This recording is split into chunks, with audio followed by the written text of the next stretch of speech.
All right, we are live with the one and only Ed from Ed's Manifesto. What's going on, brother? Nothing much. Been on the road nonstop for the past year, so So, just making my way through some correspondence, some getting back to some of my almost normal life, and just gearing up for my next trip out. yeah, I'm super excited, man. It's really a pleasure to have you on. I want to thank everyone in the studio. I want to thank everyone at KVAR. I want to thank all the sponsors. I'm really, super excited to start to pick your brain on some stuff, and you've been all over, and your story is extremely well known, getting out there, and you've started training the last bit. So I want to get into some of that, but I definitely want to peel into a little bit of your story for my listeners that don't know it. And if you could give some folks, I know it's been widely publicized, but give some folks some insight into your story and kind of how this all came to be. I grew up and was born in Tijuana, one of Mexico's most interesting cities, to say the least. Uh, Growing up on the border, you get a lot of cross cultural exposure. So that's a lot of the people in Tijuana that are hearing this will know this.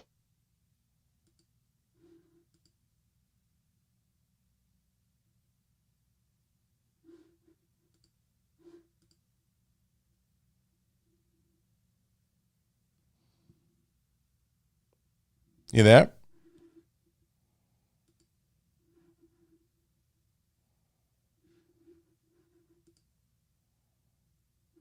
I think we lost Ed. Let's try and get him back.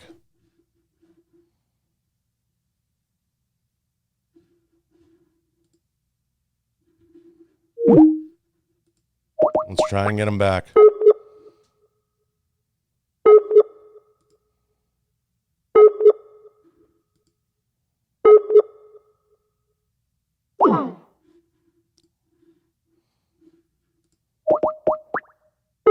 Trying to get Ed back.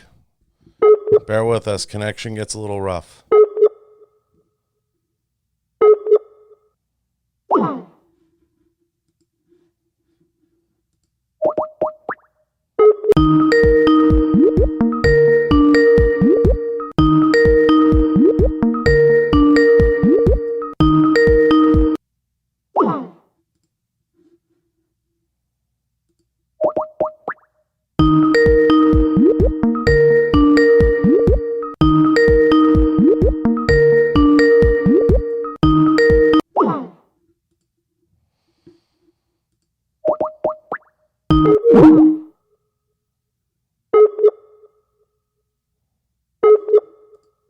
Let's see if we can get Ed back.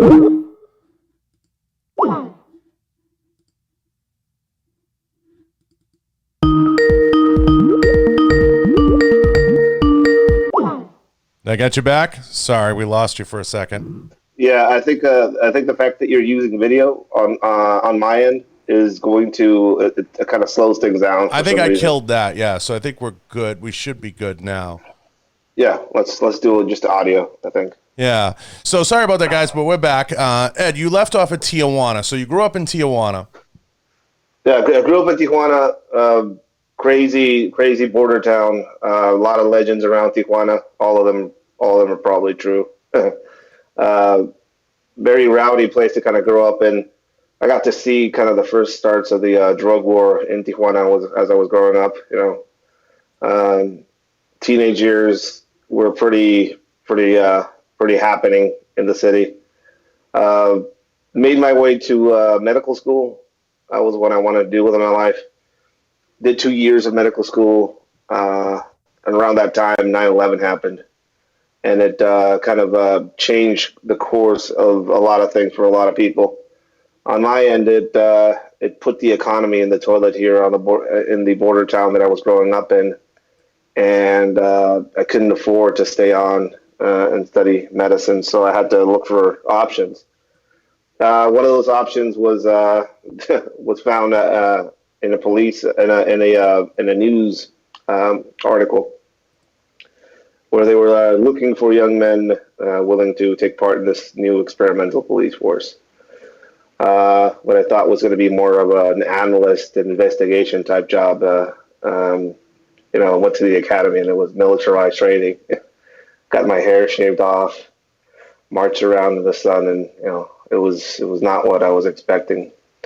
But that kind of started me off on the road going to work for one of the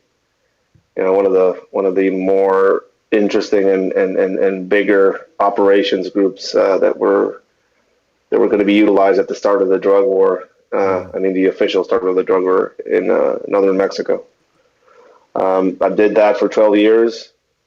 Did a few jobs, around Baja, some parts of other parts of northern Mexico, and basically spent 12 years doing operations works against cartel elements, organized crime. Did some jobs dealing with human trafficking, prostitution, specifically people being brought into the country for illegal means of prostitution, child pornography, all these weird things that I kind of got to deal with and experience as a law enforcement professional in Mexico. After a while, things became different.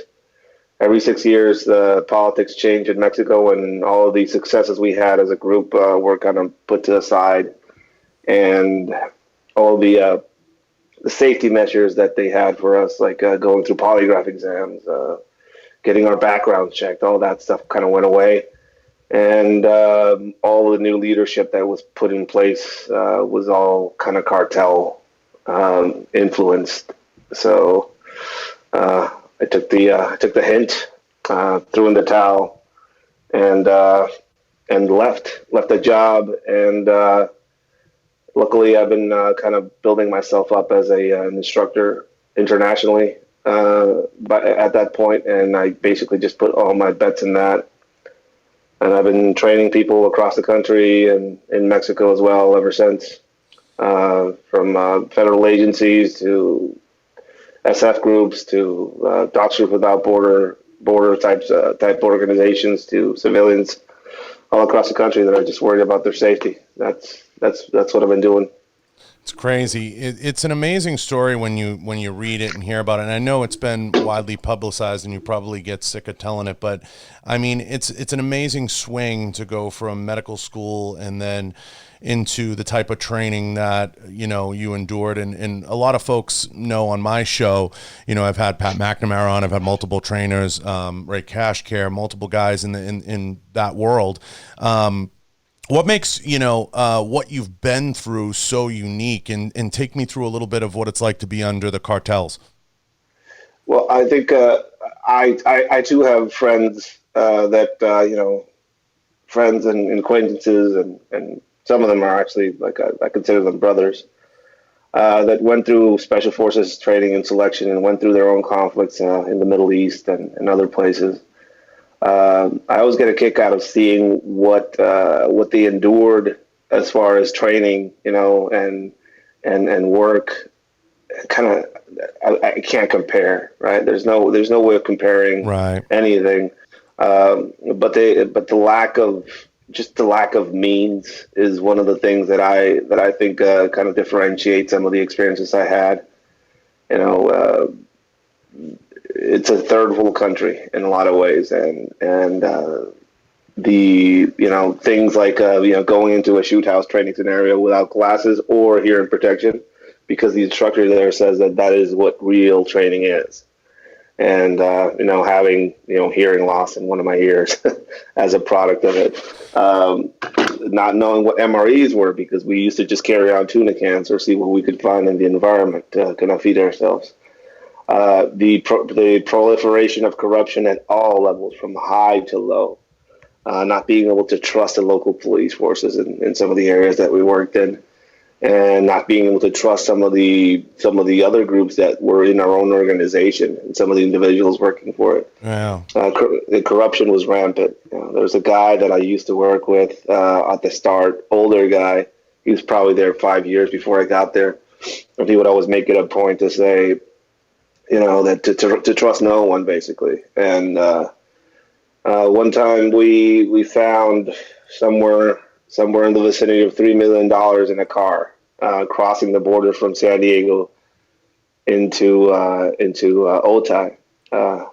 So when we found all that money, I was probably 23 at that point. Found all this money inside of a van. We're stripping it in the middle of a road. As the army was getting, some of the army guys were getting to where we were. And this guy looks around and says, under his breath, not enough bullets, right? Mm. Later on, I asked him what he meant by that. Oh, I said he was thinking about killing me and two of the guys there and taking off with the money. Sure. And I was like, I mean, he said, that's a horrible. I'm never going to trust you again. He said, nobody's against you, Ed. They're for themselves, right? And that's very true about most Mexico. Everybody's for themselves in Mexico. Everybody's kind of figuring out how to do things for themselves, and that is kind of at the root of most of the corruption down there. I just figured from that experience early on, I kind of looked at things a bit differently after that. Everybody around you for the right price and for the right, under the right circumstances with the right pressure behind them will stab you in the back. Right. So right off the bat, that is a pretty interesting and very different scenario than what most of my friends from the U.S. have experienced before. That made it more about survival, in not just worrying about what's outside trying to find you and kill you, but also what's inside, trying to betray you and put your name out there or share your movements with people that they shouldn't be knowing about those movements, that type of stuff. Right. Is it crazy to you to see how far you've come and what's gone on and what you've been through? I mean, there has to be moments where you're just kind of like, I can't even believe I'm here. Yeah. I mean, it's always, I consider every single day a blessing. The opportunities that my kind of life choices have provided me have really, really, really been mind blowing as far as where they've taken me. A lot of the guys there that I used to work with had this idea of finding money and burying it in the wall, or getting rich off the job, or I don't know, or just retiring. It came a point in my life where I said, if I stay on, I am going to be either killed, be tempted by something really big and get caught and end up in jail, or something could happen to the people around me that I care about. Very difficult decision, put everything in there. Give people insight. Give people insight, Ed. How corrupt is it in Mexico? It's corrupt all the way up. I mean, people. There's no comparison to the U.S. I mean, corrupt politicians are a thing everywhere, but the corruption is at a level where there are whole states that are controlled by criminal groups, and the federal forces have to ask permission to go in, or have to do operations in there that are very risky to them. The state of Sinaloa being a good example, and the city of Culiacan being a good example when they tried to capture El Chapo's kid, and basically the army and the whole of the federal government got their asses handed to them by the whole sum of the Sinaloa cartel. The money that exchanges hands at all levels, there's often some of my American the American counterparts I had back then, and now they're basically just some of my friends. from federal agencies and people that work embassies in Mexico ask me the question about who would you trust. And right now, I've seen corruption at all levels. From the obviously the Mexican military has had some historically large cases of SF groups turning into cartel enforcers and then cartels themselves, like Gazette does, to high-ranking drug czar generals that turned out to be working for the cartels, to now Mexican Marine units, doing abductions for ransom in Mexico City. And if people don't know about what the Mexican Marines were, they were basically the U.S.'s best bet to fight the cartels. The ones they trusted the most. And now there's a bunch of corruption cases and shady stuff happening on their end as well. So you really don't know where to turn anymore. It is in a lot of ways very corrupt, and it all stems from high level politics being corrupt as hell, and also just there's a systemic issue with the culture in Mexico. Again, people are for themselves down here.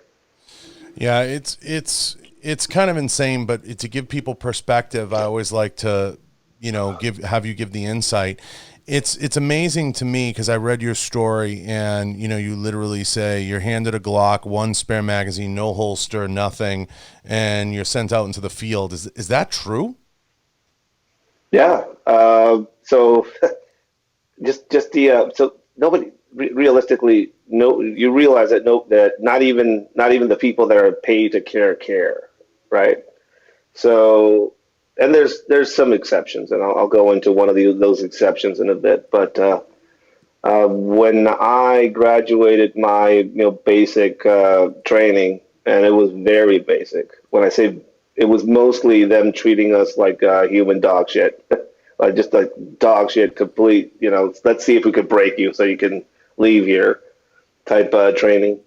When we completed that training, we had about 20 rounds of 9mm each to train with. I got a 92 Beretta SF pistol that I fired 20 times, and a Mossberg 500 that I shot probably 20 times as well. A few shots out of an AR, and then we were getting handed a badge, our paperwork. Second-hand vest and a Glock. When I was a kid, I would shoot and I'd go on hunting, so firearms weren't foreign to me. But a lot of people there didn't grow up like that, so all of a sudden you see people flagging other people with rifles and handguns when we're getting our orientation. You're just putting your back to the corner of the room trying to figure out what was going on. And I got a Glock with a spare magazine, and I had to go on the internet, kind of research what a Glock was and how to operate it. A lot of people there were saying that didn't have a safety on it, and I was trying to correct them. All of a sudden you were on the street. You had somebody in charge of you, and we basically would sit around and wait for shit to pop off and go respond. At the start, it was we would go out there with a handgun to try and get guys that were running around with AK-47s and ARs and stuff like that. It's crazy. It is. It was completely crazy and retarded. A lot of my friends that came out in my generation didn't make it past the fourth year, be it being killed or getting caught up in corruption charges or just throwing in the towel. It was a very hard environment to kind of survive in a lot of ways. I say 4 years because 2006 rolled around, and that's Felipe Calderon. The Calderon administration basically called the full frontal assault on cartels, the official kind of kickoff of the drug war, and that's when things got really, really, really bad. And a lot of people just basically, when that started, a lot of people just quit or, they threw in the towel. Yeah, it's going through there's so much, but why after it was all said and done, why instructing and why that path? Uh, Towards the end of my career, I was tasked with being the head of security for a few high-ranking officials. Uh, in Mexico, well, specifically in the place that I used to work in, they would give you bodyguarding duties as a way to cool you off, or as a way to reward you. On my end, it was a way to kind of like I went through a lot, and they gave me that task as a reward and also as a way to kind of relax. uh, so I was tasked with the security of the governor of Baja. This during some of the rowdier times in the region. So I was in charge of the governor of Baja and his family security, and I had a sizable security element that I worked with. During that time, I kind of took the time to train myself up, look for training on the outside, look for instructors that could come in and train some of the guys that I was working with. And myself, I wanted to cultivate myself, so I took the time and some of the vacation time that I now had allowed it to me to go out and train myself. I went around looking for instruction that I thought was relevant to the people that I work with, and also kind of went back and went through all my. I have a lot of notes, pictures, videos, files. I've had the opportunity to go into cartel safe houses. Places where people were being held in abduction scenarios, stuff like that, situations. So I got to see their browsing histories. I got to interview a lot of those people. So I have a lot of insights that a lot of people don't on that specific subject matter. And I brought all of that into my own kind of development. After a while, I had a lot of petitions by high-ranking government members asking me to, do some, specific awareness training for their families or for their bodyguarding teams, that type of stuff, and that kind of led me into, a few people at different levels, kind of being aware of the training I was providing and how, it was pretty valuable to some of the people down here. Eventually, a company called Triple Lot Design in San Francisco that has a something they call the core facility, which is basically a training space where they would invite in instructors from all over to kind of go and do their own thing there.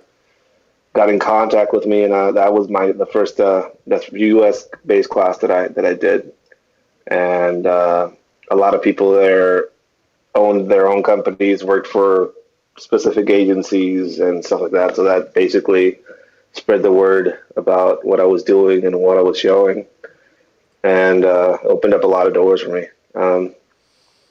After a while, I just realized that probably my time working active for the government was over because of how bad it was turning, not just on the outside but on the inside. So I kind of went full time into it. And it doesn't shock you at all the homicide rate, how high it is. No. So, like, I just got done filming a small spot for a documentary called Siete Muertes, or Seven Deaths.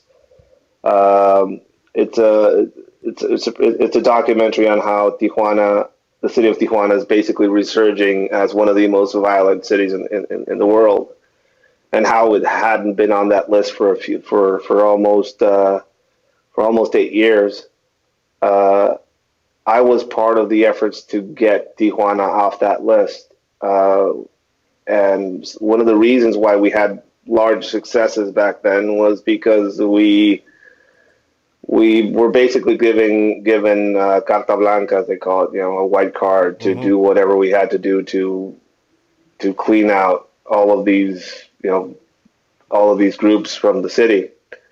We had the full backing of the federal government, the military, everybody was working in conjunction. And during this era, talking about 2008 era, it wasn't uncommon to find mass executions. Of the largest one I found was on the Via Rápida, which is basically our Tijuana's main highways.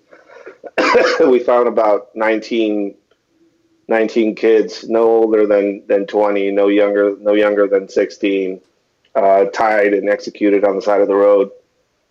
And it wasn't uncommon. That was like one of many. Mm. So, and things would happen in the middle of the day.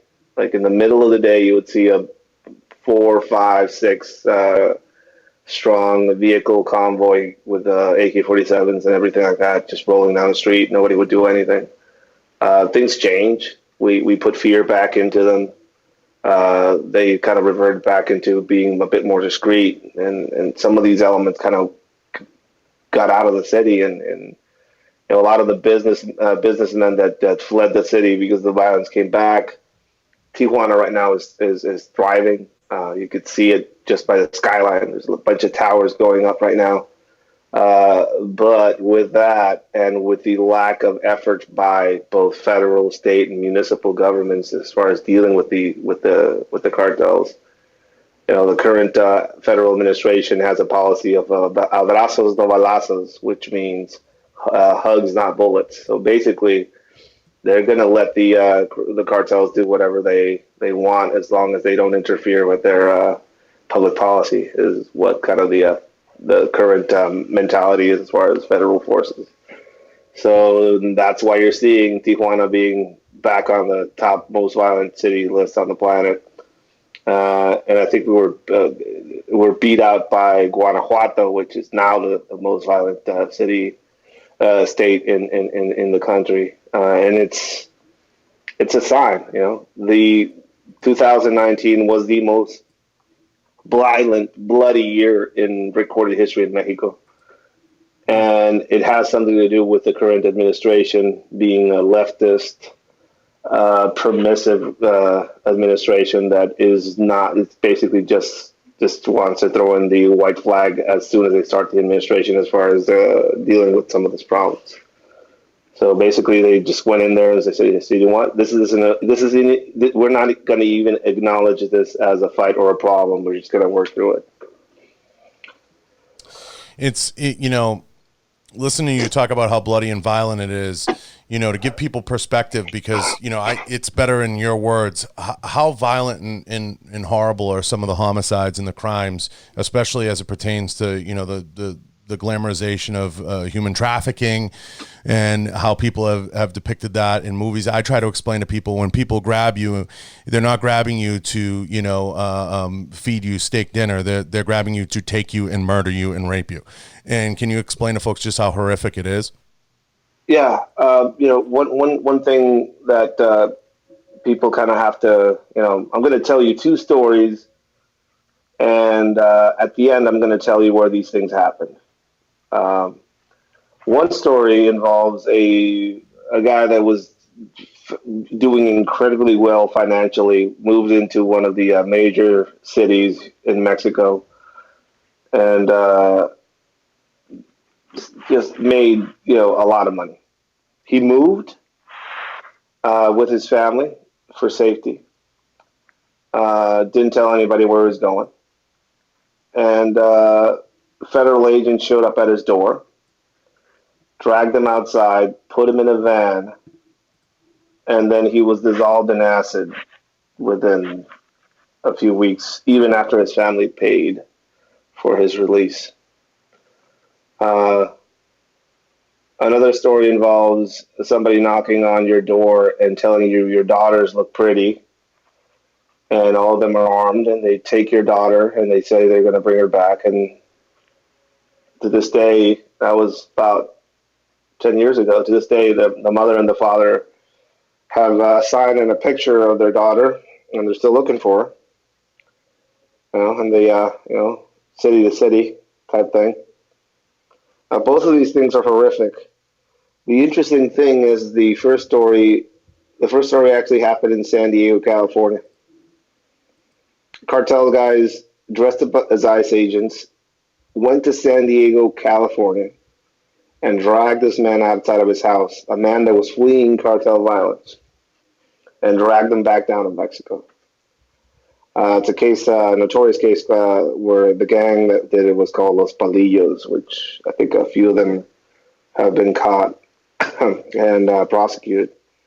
Those two stories are pretty interesting, and I always kind of talk about them specifically when I'm doing presentations for law enforcement and stuff like that, because they think this is a foreign problem, right? They think these things don't happen in the U.S., but people can research.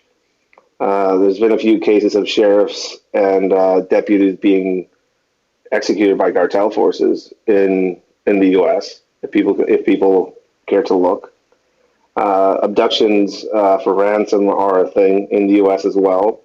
Though they are usually done within the immigrant communities, so not a lot of it gets reported.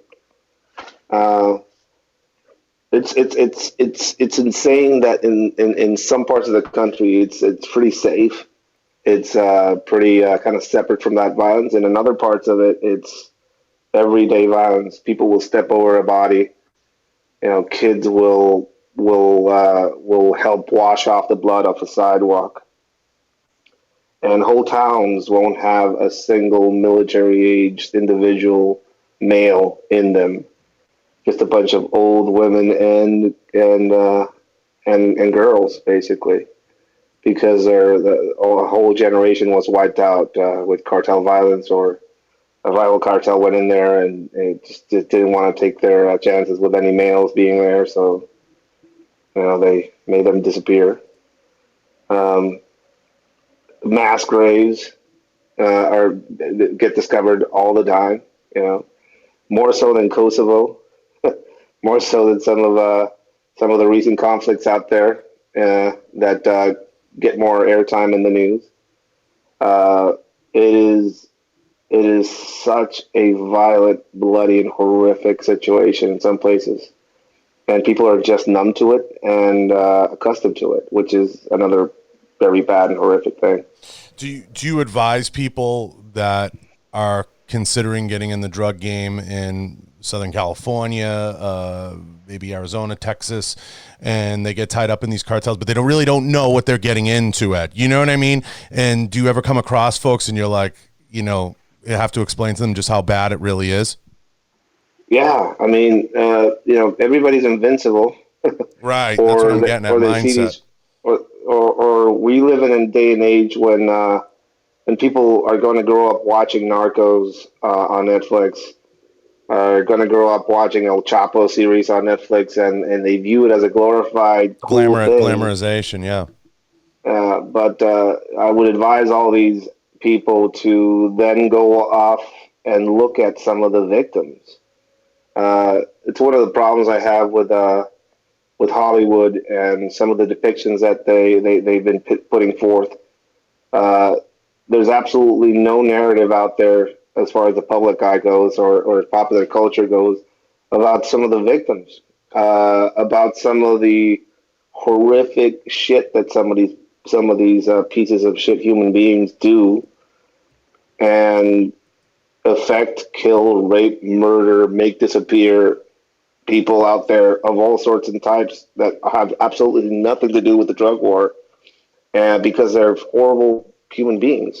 Recently, we had the I can't remember this gentleman's name, but he was an activist that was always fighting for the protection of where the monarch butterflies land in Mexico, in Michoacan. A hero, a national hero. The guy's fight was for butterflies to land there safely. That's this guy's fight. Which conflicted with the cartel wanting to grow, heroin in the region, because with the U.S. moving towards legalizing pot and just getting really good at making their own methamphetamines in home, the cartels had to move to the production of heroin and lace it with fentanyl. So that led to this guy's death. And there's stories like that across all of Mexico. And I mean, the current the last threat by the president to designate cartels as a terrorist organization. Again, I got asked a lot about it. I knew for a fact he wasn't going to go through with it, but if you ask me, and if you ask most of the victims of and the families that were left behind by some of the violence down here, there's no other word to call them. They're terrorists. Hey, they don't fit into the political definition. Well, Mexico also has a lot of political candidates get executed by cartels to influence politics in the region where they operate. So that in and of itself should make it clear that these are terrorist organizations. But, there's always interest out there. And there's reasons why the federal government probably didn't go that route. Immigration being one of them. Obviously, a lot of the people that are fleeing some of this violence are now going to have the whole fleeing from terrorism behind them. That's one reason why it doesn't get talked about a lot, but that's probably one of the reasons why they didn't go through with it. But it is what it is to most people that live through it. Do you? The question I always have for guys on the show, when we get into topics like this, is I want to ask you as an expert in the region, how do you fix it? How does it get fixed in a perfect world? How does it get fixed? First off, I don't think that I'll tell you how it won't get fixed. Okay. Just to start, the U.S. has to stop depending on the political class in Mexico as part of a solution to fix the problems that affect it. The cartel elements and organized crime, to most people that know anything, have absolutely no differentiation when it comes to money and influence and power with the political class. What I mean by this is you can go into a town where the municipality is working for one cartel, the state police is working for another one, and the federal police is working for another one. That is just the truth of it. And the state police is going to be uniformed with 511 brand operations uniform bought and paid for by the U.S. taxpayer. Carrying around rifles made by Colt Arms, paid by the U.S. taxpayer. Riding around in Ford Motor Company trucks, paid for by the U.S. taxpayer. Fighting against or working within the interest of a cartel against another group fighting a municipal police force that are dressed head to toe in 511 brand uniforms, paid for by the U.S. taxpayer. Armed with weapons, paid for by the U.S. taxpayer. Trained with money that is paid for by the U.S. taxpayer. And fighting a war in exactly the same way that it's been fought for the last 20, 25, 30 years, in the same way. The cartels are growing in an exponential rate, and federales are riding in the back of trucks, dressed in blue, patrolling. And that doesn't work. And it's because there's interest down in Mexico. They want to keep things going as they are, and they have no interest in stopping the flow of taxpayer money to pay for some of these things. So that's one thing that the U.S. kind of needs to figure out. There's the political influence and structure in Mexico changes every 6 years. So basically, what I see from insider view, from when I was inside and now as an outsider, every 6 years they take all the taxpayer money from the U.S. that gets sent down there to fight the drug war. They put it into a big pile and burn it, and then they ask for more. That's exactly what it is. And the cartels get bigger, and you have a giant heroin epidemic across the country in fentanyl. And you would think that the more money you would pump into it, the less drugs you would get across, but that's not the case. A lot of people are advocating for the border wall as a safety thing, not just for immigration. It will stem the flow of immigration, no doubt. But there was just news of the largest and longest drug tunnel in the history of drug tunnels being found. And that tunnel, for people that don't know, that tunnel has been operational for 20 years at least, I think. So there's a lot of those. So drugs are going to get across no matter how tall that fence is. So there's a few things I think need to change. One of them is the attitude of the United States towards Mexico and the problem. It's not a Mexico problem. It's a United States and Mexico problem. It's a regional problem. A lot of people want to make that mental designation and say, well, it's Mexico's problem. They need to they need to fix their shit. Yeah, Mexico does need to fix their shit. Its people do need to rise up against its corrupt political class. People do need to realize that glorifying some of this cartel culture down here is retarded and it's counterproductive. But the U.S. also needs to realize that its massive appetite for drugs is a problem as well. That most of these videos you see out there with these cartel guys rolling around with plate carriers and kitted out Magpul dynamic rifles and stuff like that are armed with U.S. Originated money and U.S. originated guns, right? So it's a regional problem, and as soon as as soon as there's a consensus between both countries about the realization that this problem is regional and not just Mexico-U.S. problem, things will probably change. Something major and something major has to happen at a regional level, and I recently predicted within 5 years you would have some sort of incident that would obligate the U.S. to put boots on the ground in Mexico. Realistically, I think that's not going to be drug related. It's going to be energy related. If people care to kind of research this for themselves, there's the largest mineable deposits of lithium on the planet were found a few hours from where the Mormon massacre occurred in Sonora, which is pretty interesting kind of thing to think about. I think the next conflict you're going to see in the region, and when I say region, I mean North America, is going to be energy related, and the cartels obviously are going to find a way to make money off it. You know, cartels don't make all of their money by drugs. They also extort, pay for protection, sell drugs to the workers in some of these mining communities. There's a lot of business that comes from all these mining opportunities. I don't know where it's going. Personally, I think there's going to be some sort of armed intervention in Mexico. That's inevitable, I think. Yeah, I would tend to agree with you. I'm no policy expert, and I'm certainly, not an expert on the region. But looking at it, I knew about the lithium deposits and, stemming from the wall and the push for the wall. It leads me to believe that at some point it all ends with boots on the ground, right?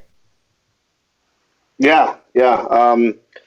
So interesting detail about the lithium deposits is that there was already a contract in place for mining rights in that region with a Canadian company by the previous administration, mysteriously that Canadian mining company was bought by a Chinese company, So that led into some conflict obviously with U.S. interest in the region, and this was going on for a while, and then this Mormon massacre happened in the region, and then the whole threat to designate cartels as a terrorist organization happened, and then that mining contract was canceled, and I think they're now renegotiating it with an American company. So, I mean, there's a lot of weird interests moving in the region outside of the drugs, and the horrible stuff that happened there with the with these kids and these women that had absolutely nothing to do with cartel movement and activities in the region. There's a lot of batshit crazy conspiracy theorists out there saying that they were involved or somehow complicit to the stuff that going on in that region. I know people there. I know some of the cops that actually responded. The first cops that actually responded to that massacre, and I'm in contact with some of the LeBaron family members, and have been for a while. And this was just a horrible, horrible, horrible tragedy, and that was politicized for weird things, right? In the end, and like anything, it's outside of the news now. People are forgetting. And the interesting thing about that now, it used to be like a classic Mexican thing where it would have this massacre happen, people would be outraged, and it would last about a few weeks, and then it was gone, and people would forget. I didn't think that was going to be a thing with the U.S., and apparently now it is. We're on to the next active shooter. We're on to the next massacre. Right. No, and that's par for the course is they try to turn the page and bury it in the news. And I think, Mexico is one of those countries that it becomes almost convenient, and South America, the same thing. I talked to a lot of friends before I spoke to you that have worked close to the border and worked in the drug battle in Arizona and Texas and mentioned you, and they had a lot of questions. And, one of them has a lot to do with kidnappings and how bad U.S. kidnappings have become in Mexico. And a lot of people say, folks don't realize how dangerous it really is to vacation in Mexico for U.S. citizen. How bad is it in your opinion and what you've seen? Well, we have one of the biggest populations of Americans living outside of the U.S. in Mexico. And usually they're kind of congregate and have these communities out there. And they will always tell you, it's safe, it's fine, it's great, no, there's no problems here. But, just like everything, complacency will lead to incidents and things happening. There's some regions that have absolutely no American communities in them. Places like the state of Sinaloa. And Michoacan, for example, they may have a few Americans out there kind of trying to rough it out, but not a lot. The truth is, with that last incident with the Mormon families, that is a very big reality for Mexico. There's a lot of theories about why that happened. Personally, I'm not going to theorize. I'm just going to tell you exactly what I heard from people there. They drove in an area in SUVs that only the cops or the cartels use, and they got shot up because they thought it was a cartel guys moving in on their territory. That could happen to anybody and everyone that would drive around in a region where they're not familiar with. They don't know if they should stop. They don't know if they should run. You should drive through this weird, this weird checkpoint set up by cartel guys. Like, what would you do? What should you do? And it happens. It happens all across the country. Every now and then you'll find situations where people get caught up in some of these things. They walk into some of these things. They see something they shouldn't have seen. Their business is in the way of another business that has cartel protection, so they're going to get their business burned. They are a means to an end for somebody. Mexico is a dangerous place. In some places it's more dangerous than others. Resort towns are usually very, they're very protected. There's a lot of security around them, but shit still happens in there.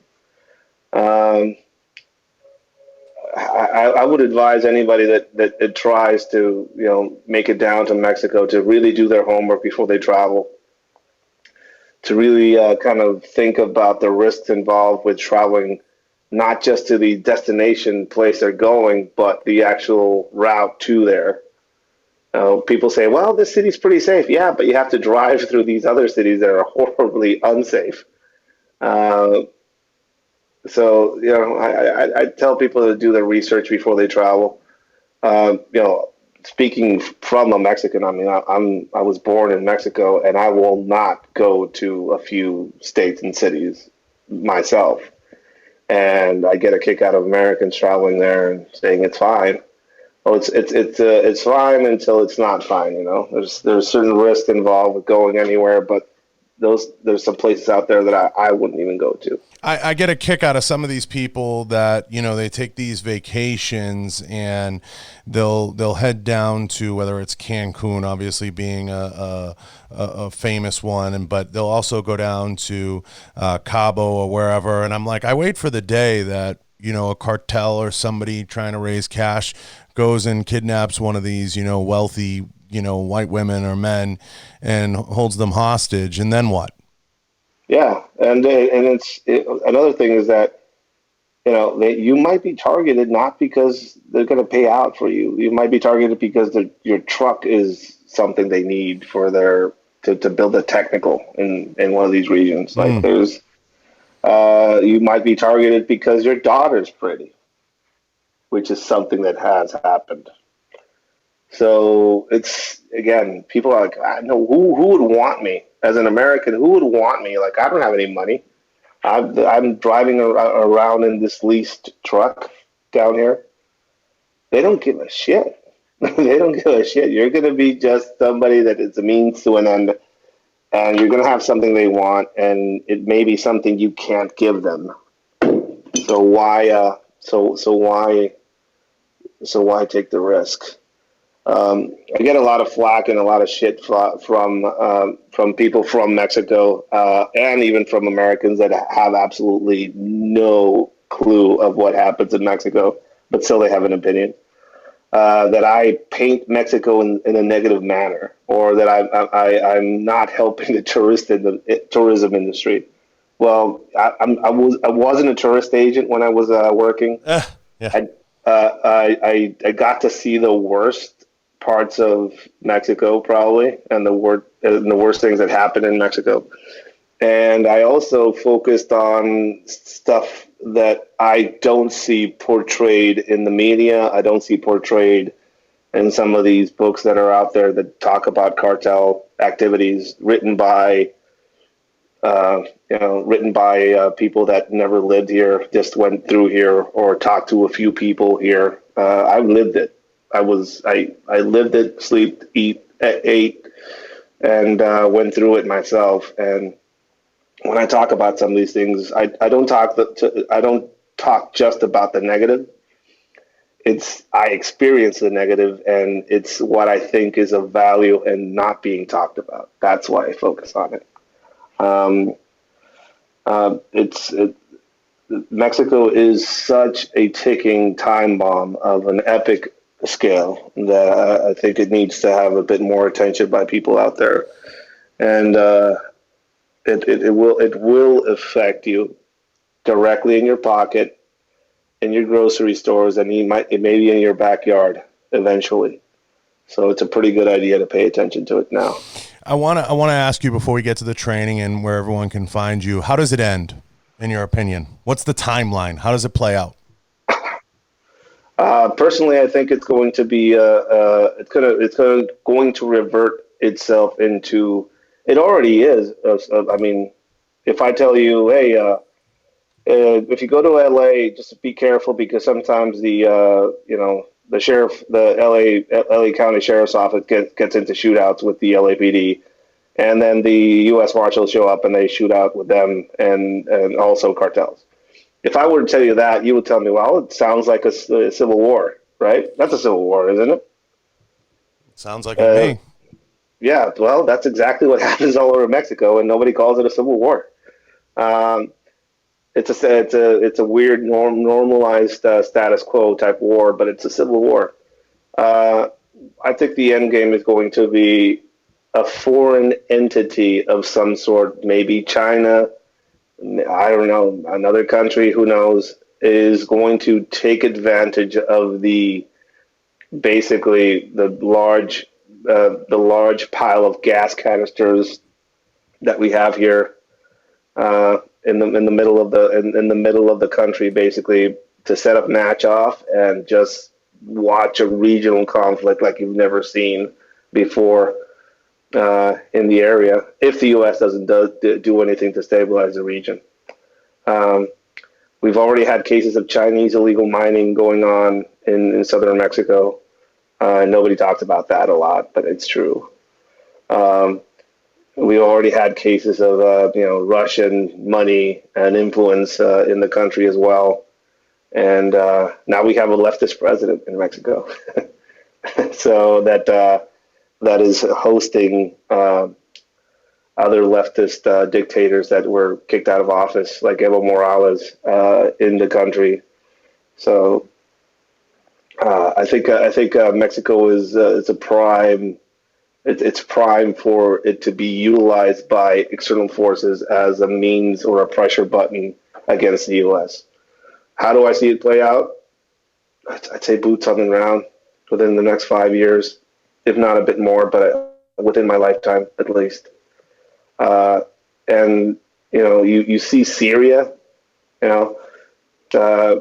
People should kind of research the size of Mexico, the size of its population, and the mass of people that are going to try and leave Mexico is going to dwarf anything that has happened in human history, if that happens. So again, probably pay attention to the problem now. Yeah, it's crazy to think about how it'll play out, especially after everything you've said, and in this interview and in other interviews.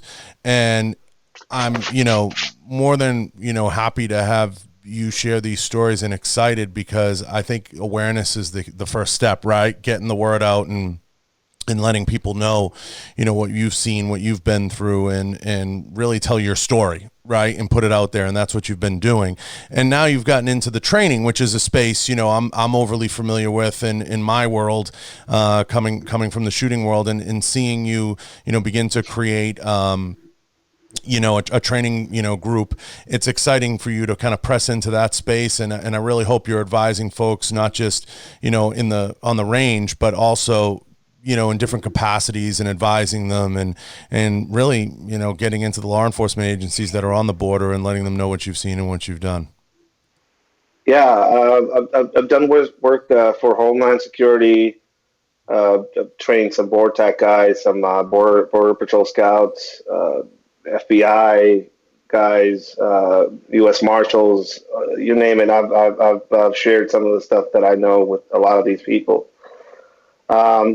Mostly what I bring to the table is a fresh, current, ground level eye view of the problem in Mexico, not just what's happening down there, but also the players. Where are these people coming from that work for some of these cartels? What's their training and capabilities? Why do they go for certain weapons and not other types of weapons? How they create enforcement cells, not just in Mexico, but also in the U.S. How they enforce their areas, how they communicate with each other, religious and occultism type practices that some of these groups have. Trying to figure out what cartel allegiances they have by what they wear, what music they listen to, what to be aware of with some of these groups actually operating already in the U.S. I've talked to a friend of mine, John Norris, who has a book on how some of these cartels have been growing illegal pot fields in public lands in the U.S., and how some of that money is not making its way down to Mexico. It's staying in the U.S., which means thriving, growing, endemic U.S. cartel now. So that's something to worry about. And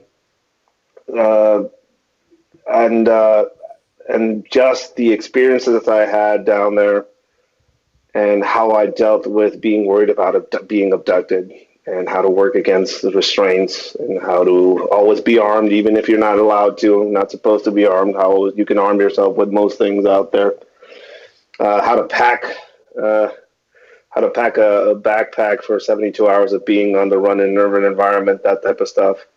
And how there's a definite software issue when it comes to American training that I've seen, where everybody's so gear dependent that if you strip them all down and left them in the middle of a parking lot in the middle of nowhere America, they wouldn't know the first thing about how to procure what they need without the use of violence. Right. Some of the classes that I deal with social engineering, everything from panhandling to being able to procure things from the environment that are apparently of no value, that have a lot of value and have a lot of applications. Things like getting some of those blue mouse traps that they have out there and using it as a chest seal for an emergency type situation, or as a perimeter alarm for other situations. Knowing how to work with a bare minimum is something I did for 12 years. So I know a little bit about austere environments, and also know a little bit about how to move in these environments without putting too much attention to yourself, and how that can have a lot of value to people that already have a lot of skills, that already train, that already go out to the range every week, that know how to shoot things from very far away and have nods in the back of their truck. Realize that all that stuff can be taken away, and you might be having to start off with the bare minimum or the bare of nothing. And knowing how to put a point on a crystal big pan by rubbing it on the carpet is a novelty to some people, and to other people it's power. I have the ability to be armed anywhere I'm put into. And I just recently this past weekend, I did a class at the Kentucky State Police Academy. And I was handcuffed and put into restraints by all those guys. Great people, by the way. Great agency. But I freaked them out by the amount of ways I can get out of things and the amount of ways I can create things from just office environments to damage. One of them asked me if I was, if this information was out there, and I told them, 99% of the information that I just showcased here, I learned from horrible, bad people. So it is out there.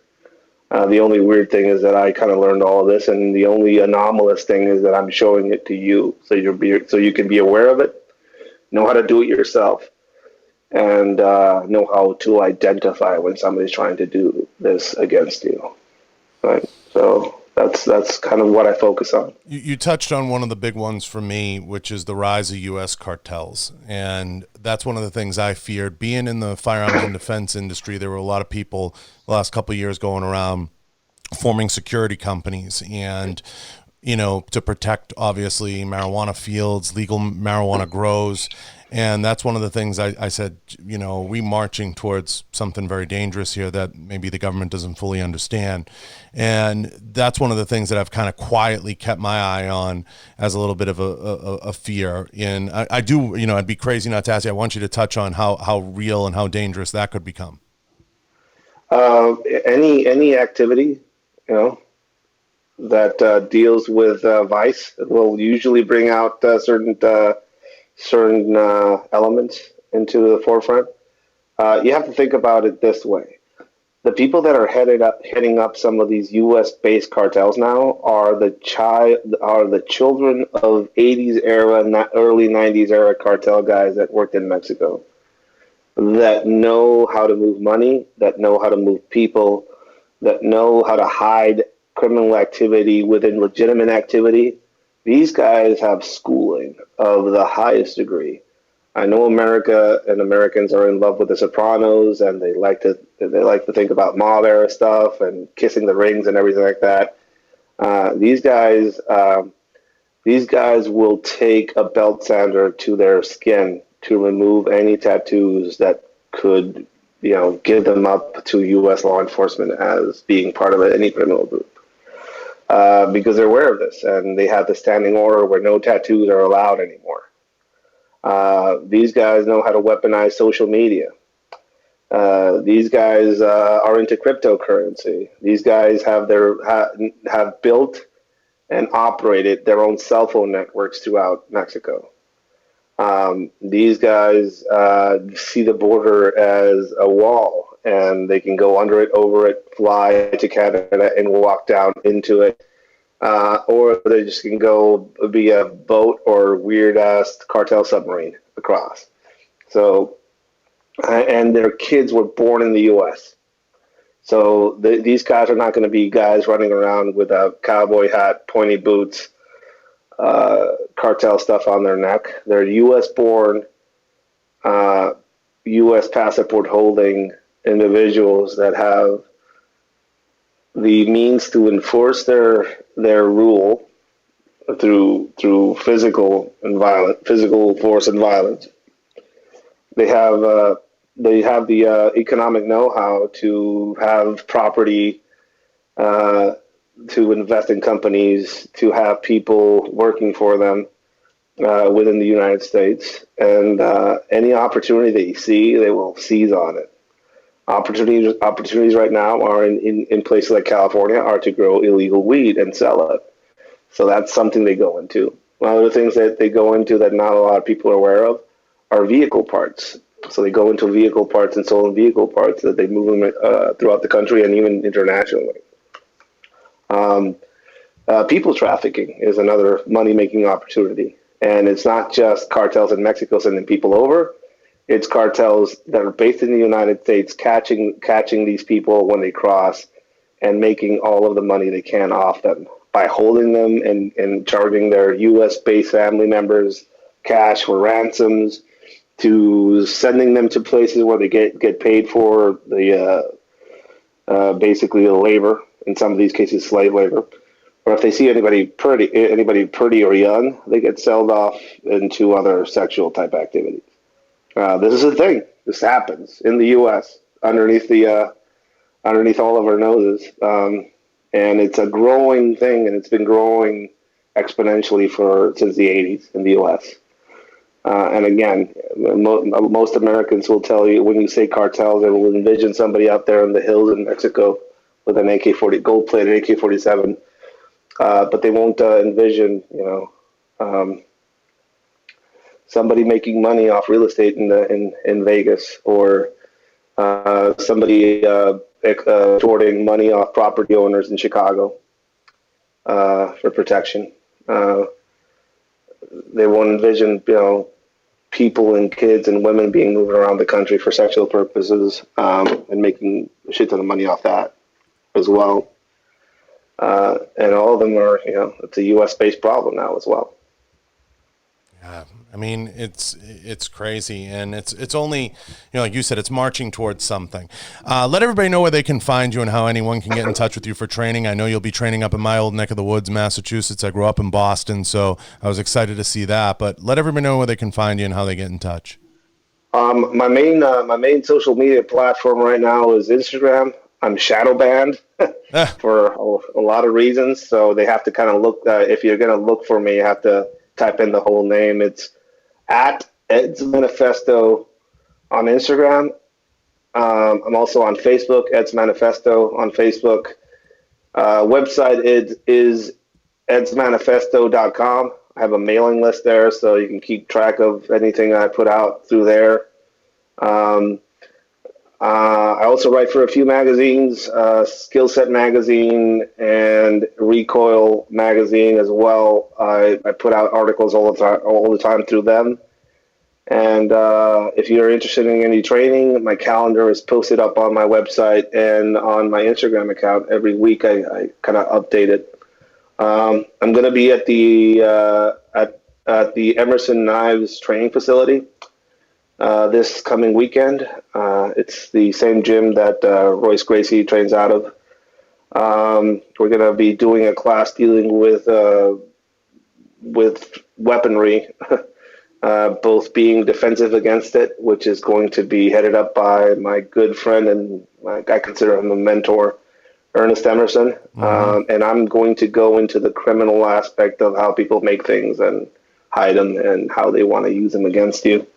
So it's going to be a 2-day thing this coming weekend there. I think it's sold out, but you can check with them. Yeah, if Ernie's involved in you, it's got to be sold out. Forget it. Yeah, Ernie's got a 30-year wait list for a knife. You got to be, Oh yeah, forget it. Yeah, he makes great stuff, and I could say Ernie and me go back a bit. He and me used to talk, and I got some training from him when I was active, and I consider him my friend. He's a great guy, and I have never won any one of his lotteries, so they're not rigged. Yeah, his wait list is like considered like one of the almost like the Bo Jackson myths of the gun and knife industry. I mean, it's talked about. What is it, a 14-year wait list for a custom blade from Ernie? Yeah, or you could go on one of the lotteries he does at some of the shows he's in. And, everybody said, everybody was like, hey, Ed, it's like, why don't you get a knife from him? I've been to most of those lotteries, and I've never won one. Yeah, good luck with that. Yeah, good luck. The lottery's a good chance, but I think his lottery now is ballooned out of control. I think doesn't he cap it now? I think it's capped. I think it is. And, You'll have to ask him. Yeah, you got to ask him. I'm just glad to get to hang out with him, and this class was on a bucket list item for me since I met him. So and Hoyce is amazing too. I saw him at SHOT Show. What a guy! Oh, he's a great guy, amazingly knowledgeable. A lot of people don't know this about him. They just kind of know him from his knives. But the man's been training people for a long time, and when I was active, I actually got to experience one of his training events, and I went there as a student. Humbly saw what the man was capable of, learned a lot, and now I'm going to be teaching a class with him this coming weekend. It's pretty surreal on my end. He's a great guy. Definitely, if you can. Listen to what this man says. He's not only an interesting man with a lot of skills. He's also a patriot.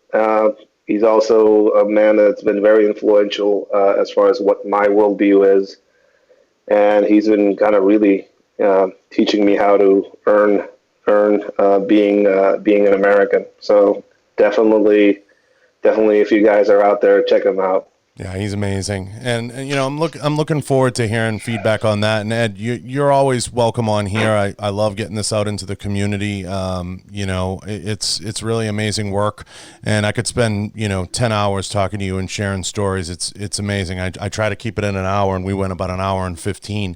But I appreciate you taking the time to share some of these and give people some insight. My biggest thing is the awareness. I think the biggest thing you can put out there is just the awareness piece and let people know kind of what's going on, inform them, especially the audience, and make them aware. If you were to leave people with, especially, in the US, you get a lot of people that vacation and take trips on it. If you were to leave people with 3 pieces of advice when at least even traveling to Mexico, what would they be?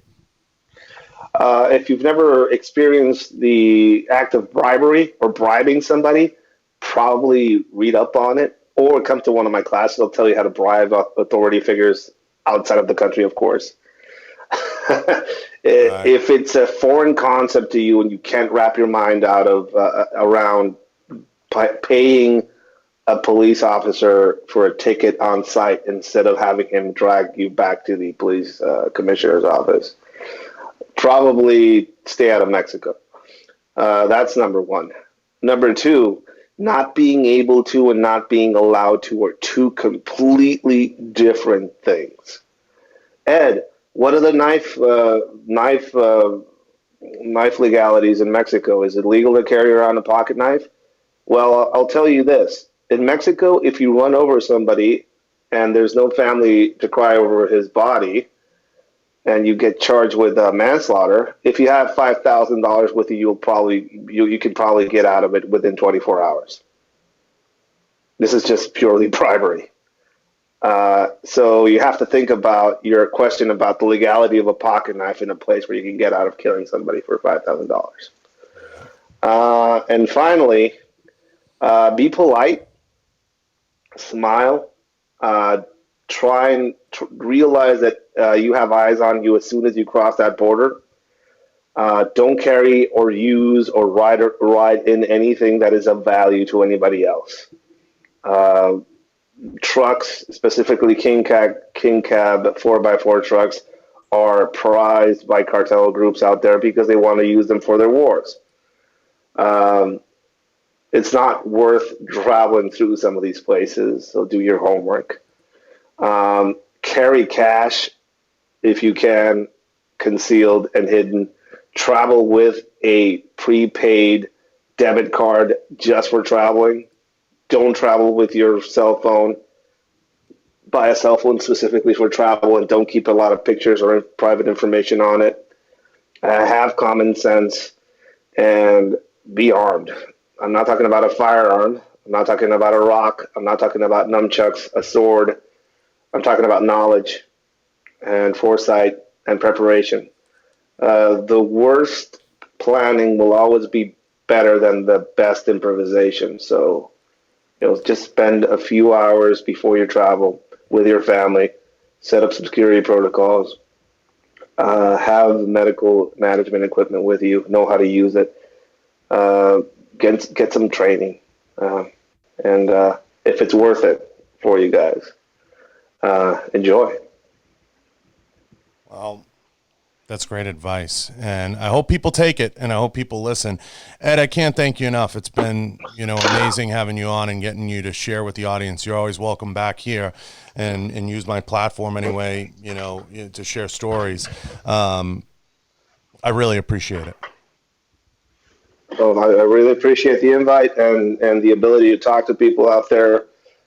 I've been getting a lot of negativity that people think I have some sort of agenda. My agenda is to put my experience out there, inform people, and I had a horrible time down there, and I want to make it worth it somehow for people out there. So if I can keep one person out of trouble, I think it's a good day. No, and I appreciate you taking the time. Everybody go check out Ed. Go check out Ed's Manifesto. He's got a great website. There's a lot of training, and especially that training with Ernie. I know no one will get in, but it'd be a great opportunity to reach out to him and express interest, and maybe you can get Ernie to do another one, at some point. And I look forward to seeing what you do, and hopefully, whether it's at NRA show, SHOT Show, one of these shows, I'll bump into you. I'd love to get the opportunity and chat and spend some time. I look forward to it. And if you're ever in Vegas, definitely don't hesitate to look me up. Yeah, definitely. Yeah. I'm out there. Yeah, and I'm out there on the road. Yeah, and I appreciate it, and I appreciate everyone. I want to thank everyone in KVAR Studio. I want to thank everyone that's listening. Don't hesitate to leave a review and ask Ed a question, and we'll do our best to answer it. And I appreciate Ed taking the time.